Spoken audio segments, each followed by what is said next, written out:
नमस्कार।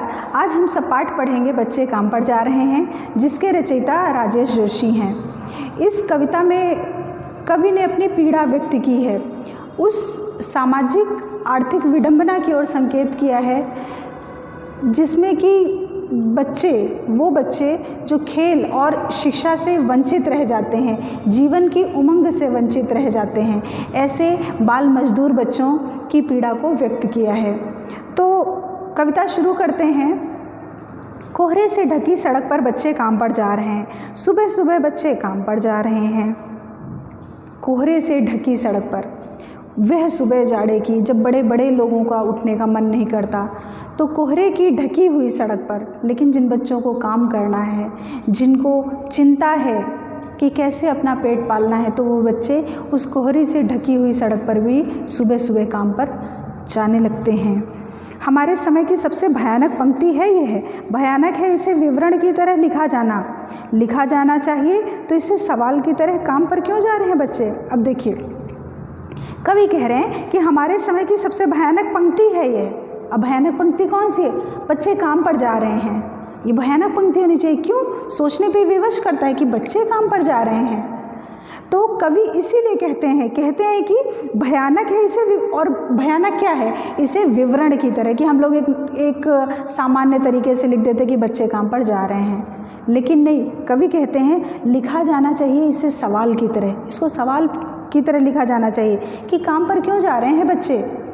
अब कवि ऐसा क्यों कहते हैं? तो कवि ये इसलिए कह रहे हैं क्योंकि अगर हम किसी चीज़ को समस्या के रूप में देखते हैं तो शायद हम सोचने के लिए मजबूर हो जाते हैं, क्यों, कहाँ, कैसे। और एक सामान्य रूप से देखेंगे बच्चे काम पर जा रहे हैं तो वह ध्यान नहीं आकर्षित होता है। अब आगे कह रहे हैं कि क्या अंतरिक्ष में गिर गई हैं सारी गेंदें, क्या दीमकों ने खा लिया है। कहते हैं क्या अंतरिक्ष में सारी गेंदें, यानी बच्चे हैं, बच्चों का बचपना है, गेंदें खेलने वाला। तो कह रहे हैं क्या सारी गेंदें अंतरिक्ष में गिर गई हैं, यानी गेंदें सारी नष्ट हो गई हैं। क्या दीमकों ने खा लिया है सारी रंग बिरंगी किताबों को। अब दीमक क्या है? रंग बिरंगी, जिससे वो रंग बिरंगी जब चित्र होते हैं, जो बच्चे नहीं भी पढ़ना जानते हैं, वो जब वह रंगीन चित्रों वाली पुस्तक देखते हैं, कलर्ड फोटो वाली जब बुक्स देखते हैं, तो बच्चों को एक उनका ध्यान आकर्षित होता है कि अच्छा इसमें क्या लिखा होगा। तो वही कवि कह रहे हैं क्या उन किताबों को दीमकों ने खा लिया है, यानी किताबें भी नष्ट हो गई हैं। क्या काले पहाड़ के नीचे दब गए हैं सारे खिलौने, दुनिया में क्या सारे खिलौने भी नष्ट हो गए हैं।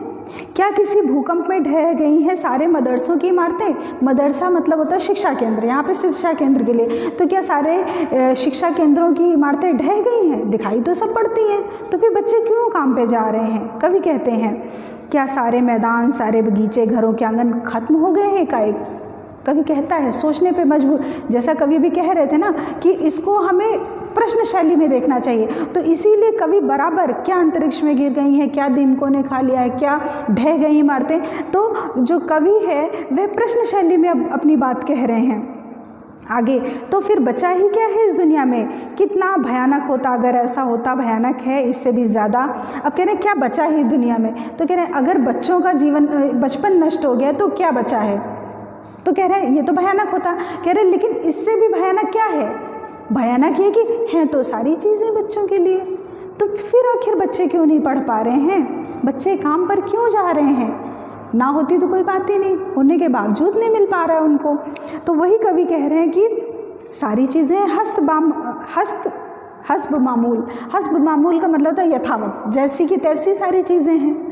तो वही कह रहे हैं कि पर दुनिया की हज़ारों सड़कों में गुजरते हुए बच्चे, बहुत छोटे छोटे बच्चे काम पर जा रहे हैं। कह रहे हैं कि यानी जब सब कुछ वैसा ही वैसा है, तो उसके बावजूद अगर छोटे छोटे बच्चे काम पर जा रहे हैं तो यह चिंता का विषय है। तो यह थी राजेश जोशी जी की बहुत ही अच्छी कविता, बच्चे काम पर जा रहे हैं।